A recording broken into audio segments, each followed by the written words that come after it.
I guess Tay was having a really bad day. She was like basically borderline schizo, to my understanding. What's her face? Trish over here is plotting against Dunye somehow. She's gonna try and get. She's gonna mess with Dunye in one way or another. And I guess Brittany was doing the same thing. It was like her and Brittany were both in on trying to mess with Dunye while he was in the doghouse. And I guess Tay got paranoid because she was kind of having a mental break here, and she turned on Trish. So let's go ahead.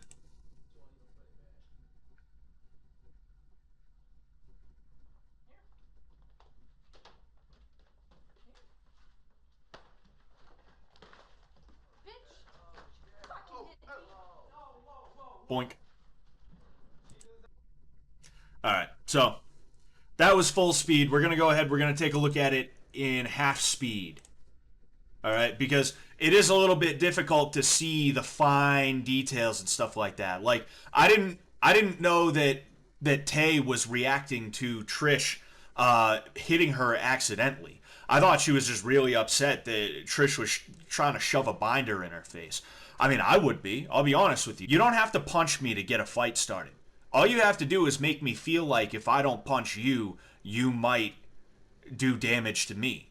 And you don't just have to sit there and like cock a fist or anything like that. If you start physically aggressing on me in any way, shape, or form, I'm going to assume a fight is commenced, right? It's kind of the Chael Sonnen rule. We can't watch it here because I'll get copyright claimed, but go ahead and look up Chael Sonnen Vanderlei Silva, the Ultimate Fighter. They had an Irish discussion in tough Brazil, right? They were in Brazil, and Chael Sonnen is very well loved in Brazil, if you didn't know. Chael Sonnen talks about, like, look, if you get close to me and you make an aggressive move like that, you have broken any contract that we have had before now. The next time you get that close to me, I'm going to assume a fight is commenced.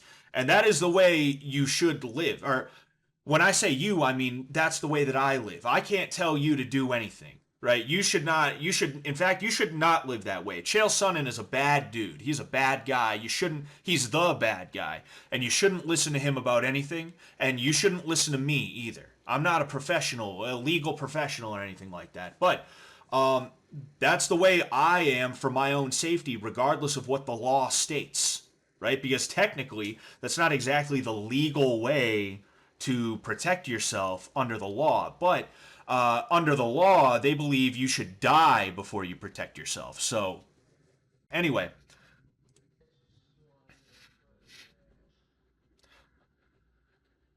All right. Just the slow head turn. There's something funny about that.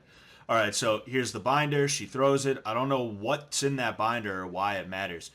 Now, this is where Trish screws up, right? She starts trying to throw it in her face.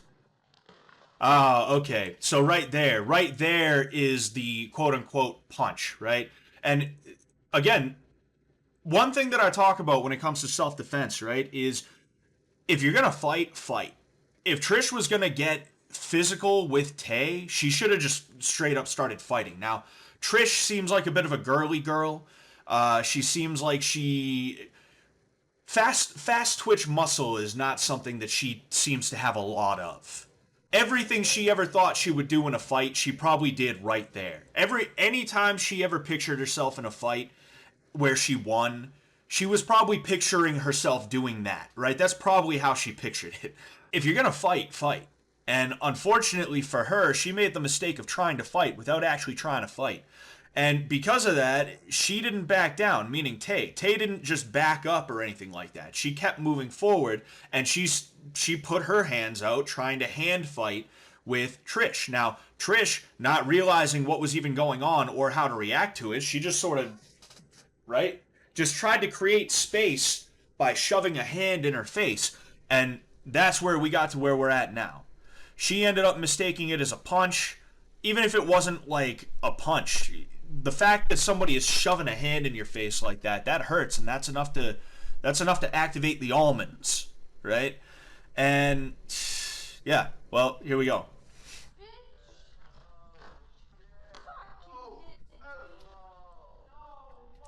So it was weird that she went like that, right? I don't know what that move was. People were calling it a back fist. I don't think she meant it like that. I think she was just doing whatever came to mind, is what it was at the end of the day. Like, in her head in that moment, instead of getting into a stance and throwing a jab cross, she was like, shit, where is everything right now? Where is everything right now? My hands, they're over here. Whatever, man. And she just threw them, right? And then she happened to end up in a better position to throw a punch. From a technique standpoint, not the greatest, but from a self-defense standpoint. Because here's the thing. When it comes down to it, most of the self-defense industry is snake oil. They're going to sell you stuff that doesn't actually really work that well. But with that said, there are things you cannot do in an MMA fight, or that it would not be the best idea for you to do in an MMA fight that could work in a more dynamic situation, such as a street fight. And her throwing her arms that way, it gave her the momentum she needed to get back into a position where she could throw a punch, and it also tied up Trish's hands unwittingly. I don't think that was something Tay absolutely positively meant to do, but a more conscious effect that it had was it ended up pushing her back into a wall, creating space, and putting her on the back foot so that Tay wouldn't have to worry about Trish trying to throw a punch while she was getting into position or anything like that. It was actually pretty well played. I don't think it was on purpose. I don't think she was like, aha, I've trained for years for this. I've done 3 lessons with Sensei Scott, and I'm a killer. So I'm totally going to use this, and then I'm going to hit him. I'm going to hit him. I'm going to hit her. I don't think that's what happened. Although 3 lessons with me, I'll turn you into a killer. It was just interesting to see, right? Let's go ahead. We'll take a look at the punch again too, because I want to see if she turned on it at all. In fact, we will go 25%. We are still a little bit ahead. I'll say real quick, what Trish is doing right now, what she's doing is what somebody who just wants to humiliate you does, right? It's like pouring milk on your head, which actually she did to Dunye earlier. I mean, like, if you're at school and you pour milk on someone's head, right? You're not legitimately trying to hurt them. You're just trying to ruin their clothing and embarrass them. Trish was trying to embarrass Tay and, like, get on her nerves and physically dominate her in a mental capacity. Basically, you're so afraid of me, or you don't want to fight so bad that I can do this to you and you're not going to do anything back. Tay was not playing. Tay was not playing that game. And I like both of them, by the way. I like both of them for different reasons. All right, well.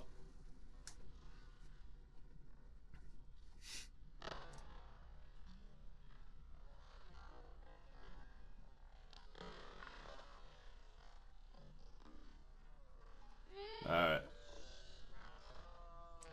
Here we go. So, she steps into position. Okay, she winds up like that. Not exactly the best way, but here's the thing, right? And this is something I talk about with people a lot, and I'm gonna keep this aside as short as possible. But at the end of the day, there is technique that is good and technique that is bad, but then there's also bad technique that's good.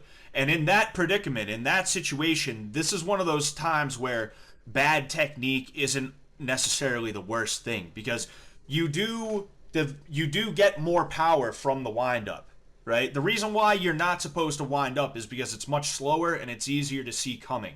But in this situation, she's up against a wall. She's completely and totally out of position. And there isn't really anything she's going to be able to do to defend the punch. So it's okay. If you look at how Boss Rutan, I'm gonna say this and then I'm gonna shut up about it, but if you see Boss Rutan, the way he throws liver shots, right? He does the same exact thing. He waits for you to throw a cross, he slips, and he rears his arm back far. And then he goes bang, right? He digs that body shot. And that's how he was able to break a dude's liver, quite literally. All right, the moment of truth. Let's see if she turns or if it's gonna be all arm. Ooh, okay. That wasn't bad. We'll go ahead. No, I can just... Alright. So, you're gonna see she turns a little bit. She didn't turn as much as she could have, but she turned into it. Yeah, it looked like she turned just enough into it. That's Man, man, oh man, that's that's crazy. Yeah, so it sucks that that happened, right? I'm actually a little bit more sad about this than I am what happened with Jimmy and Brittany, because the thing is, Jimmy and Brittany were trying to go at each other. So it's a situation where it's like, well, yeah, what Jimmy did was not okay, but also Brittany was trying to bring that out of him. So I don't necessarily feel 1,000% bad for anybody in the situation. I just feel shitty for how the situation turned out. This I feel bad because like these two didn't have beef. I never saw them beef. I never saw a situation where they didn't like each other or anything like that. Maybe I'm wrong. Maybe there were some situations. Maybe something happened. It sucks to see this, because these two, they didn't have beef. It was just a complete misunderstanding that ended up screwed up, and well, somebody got punched in the head, and that sucks. But they seem to be cool now. I hope they're all right, and I hope they become good friends after this. I hope they become good friends. I will say though. Let me ask you guys. Let me ask you guys. Does did did Tay all of a sudden? I don't know why. Did Tay get a little bit more attractive to you, or is it just me?